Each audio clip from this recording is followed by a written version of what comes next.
All right. There we go. Now it's recording. Hello, hello, everybody. What is up? We are here today with Dr. Michelle Singh, and we're going to be talking about AI for the soft life. So, super excited to have you all here today. Thank you, whether you're watching this in person, or I'm sorry, in real time or the recording.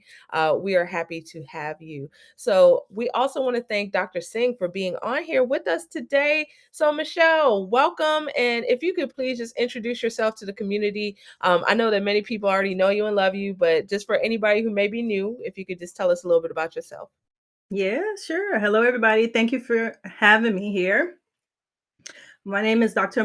Michelle Chanda Singh, and I'm an educator of over 20 years. I spent 15 years in Miami-Dade County Public Schools, and now I run a company called LCT-E Learning Solutions. And one of the programs that we focus on is called the Restful Teacher. And ultimately, we help teachers fight burnout by pairing the 7 types of rest with culturally responsive practices. And it's all about loving, living, and leading with balance. And that's my goal because that's a goal that I made a priority once I left the classroom after 15 years. And it was something that I didn't know I needed in my life until after I left the classroom, because the whole time I was in the school system, I was leading a life of of burnout, of overwhelm, of exhaustion, and I didn't know that I was in it until I was on the other side of it. And so now uh, I like to think of what I do is I help teachers find that balance so that it doesn't get to the point where they are leaving teaching because teaching becomes a different kind of hard, like I did. Absolutely, absolutely. That is a powerful testimony, and I was just so happy when you joined this group because I have learned so much from you. You know, I'm signed up from your for your newsletter. Now I'm signed up to your podcast, so I'm about to Ooh. learn even more. Yes, indeed. Yeah, but just everything you're saying right now just really resonates, and I'm sure it resonates a lot with people who are watching as well. So, just to kind of contextualize our discussion tonight. Um, if I say the phrase the soft life, then what does that mean for you? And how does AI help you to get there in your personal life? So let me just say, this whole the whole idea of the soft life, um, for me, it's something that I didn't start to be intentional about until after leaving the institution of education, right? And so for me, what the soft life is, it's about just uh, more peace. It's about more presence. And for me, it's also about giving myself permission, because a lot of times we don't give ourselves permission to do things like to feel, or to rest, or to lean into ease, or giving ourselves permission to say no and to stop carrying everybody else's issues and problems, or carrying all the things, um, and even giving ourselves permission to be selfish. And that's for me, that's what the soft life is all about. Peace, presence, and permission. The 3 P's, I would say. The three P's. I love that. I love that. So, how are you using AI to help support you in these? So, okay, so I'll just say that I use AI all the time, in terms of work, right? In teaching, because I'm also a professor of teacher education. I've been doing that for 10 years. So I'm still very much ingrained in the work of teaching and learning. I observe my students who are candidates for teaching. I go to classrooms. And so I'm still doing that heavy lifting in just a different way. So I'm a different type of teacher.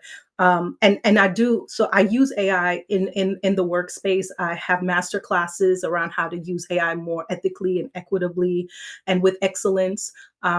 Everything we do is just around equitable teaching practices in the company and the work that we focus on. But I have also found lots of uses of AI for my personal, for my personal life. It's kind of become my my thinking partner in my personal journey. I like to say that it's helped me in cases where I've had to really take a pause. It's helped me to definitely reflect, and reflection is so key and so important in just the stage that I'm in my life. It's helped me to definitely organize, all the things that are in my head. It's just helped me to prevent that overwhelm and that overload before it gets too much. Just a little extras about me. So, I am a wife. I have a daughter who's in college. She's a senior at Howard, so in Ain't DC, where you? you are, Sarah. I have dogs. So I am running also a business as well as a professor at two schools, two universities. And so there's a lot that I do, and there's a lot that I carry. And so I like to, how you have your computer and you got all these tabs open, or you have your home screen and you get all these little things. I've seen those home screens that are overloaded with all the little icons. Okay, that's what my mind looks like. That's what my life looks like. And so I like to think that AI helps me to close some of those tabs and to drag some of those things to the recycling box. Absolutely. I love that metaphor. Yeah. That I could definitely relate to So that. Yeah. yeah.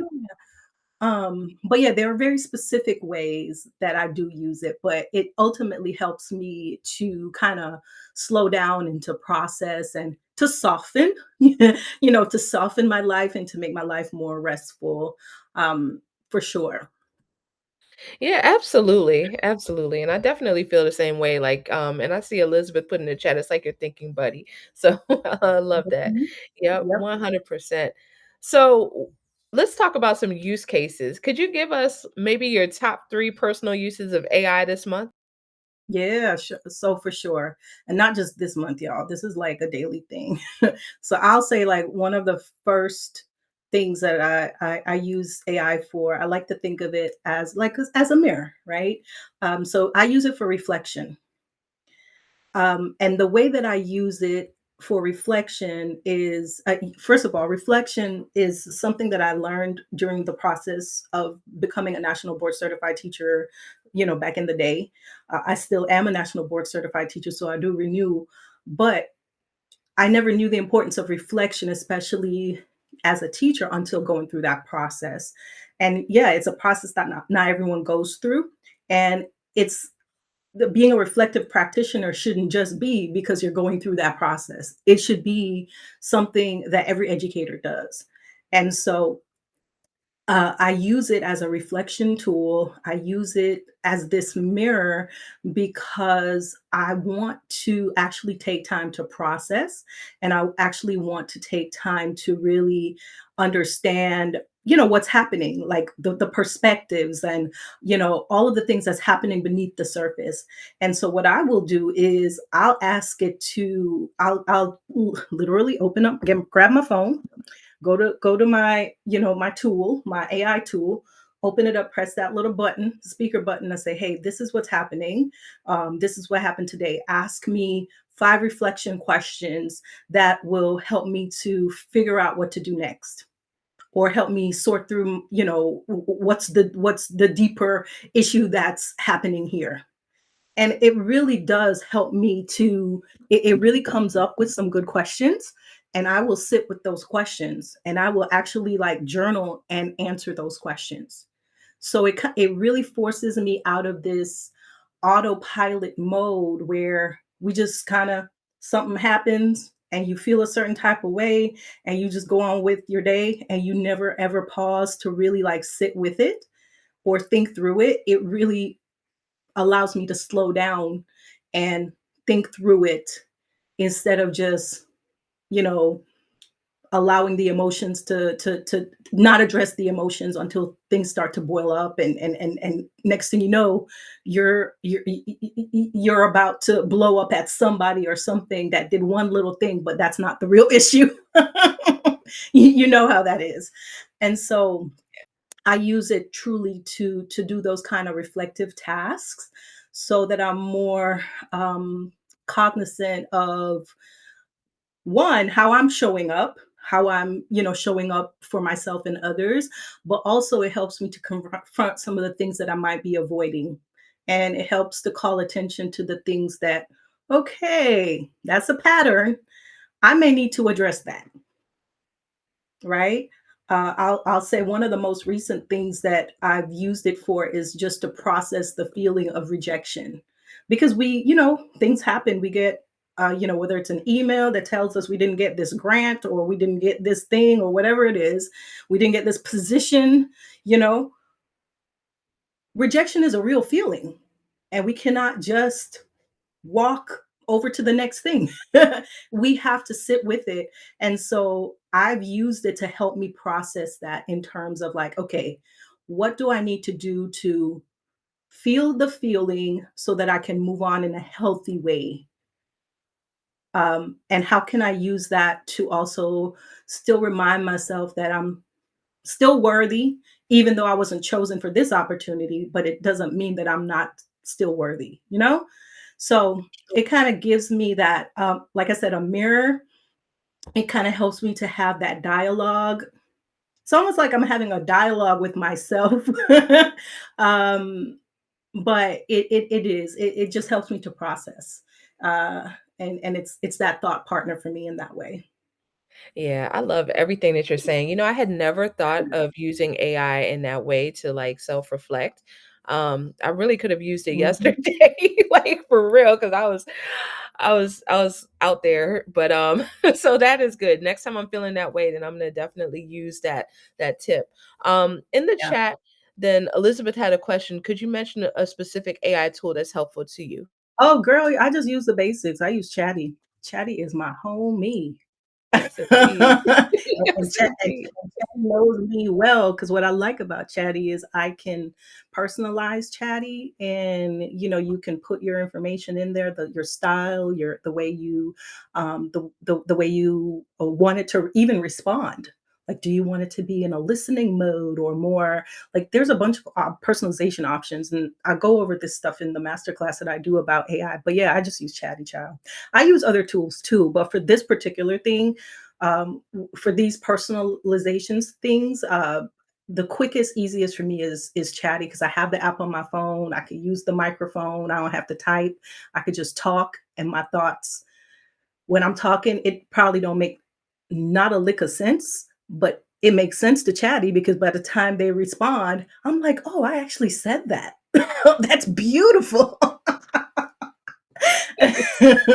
So yes, Absolutely. yes. Oh, Yeah, man, that's hilarious. Yeah, yeah, chat is a great one for sure, for sure. yeah, Alright, so one more question for you. If somebody wants to use AI to help soften their life, then what would yeah. be, like, some advice that you could give them so that they could get started doing this? So I would have said just start with the reflection part, because let me tell y'all, that's really truly have been really a lifesaver for me to process things. But one of the other ways, because I know I only talked about like one way that I use AI, and not actually a top three way, but this is something that has been super, super helpful for me. I would say use it to, and I'm speaking specific, you could do this with any other tool, not just Chatty, but I prefer Chat GPT, because in Chat GPT, you know how you could create folders, you can name the folders, and you can have multiple chats in a folder. So what I did was I created a chat, a folder, a project name in Chat GPT, and I call it the parking lot.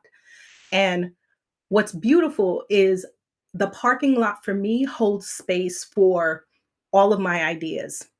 So I know, Sarah, as someone with a business, someone, you're in the trenches as a parent. we got lots of ideas, y'all.